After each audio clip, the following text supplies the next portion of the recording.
Controller drift can be a frustrating issue for Nintendo Switch users. This guide will help you troubleshoot and reduce controller drift effectively.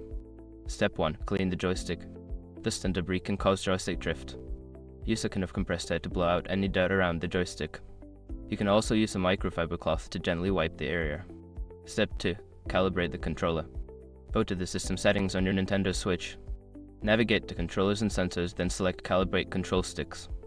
Follow the on-screen instructions to recalibrate your joystick. Step 3. Update the controller firmware.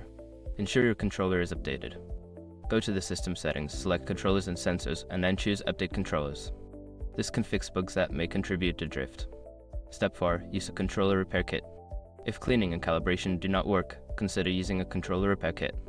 These kits typically include tools and replacement parts to help you fix the joystick. Step 5.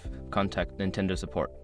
If the problem persists after trying the above steps, reach out to Nintendo Support. They can provide further assistance or repair options for your controller. By following these steps, you can effectively reduce or eliminate controller drift on your Nintendo Switch. Enjoy your gaming!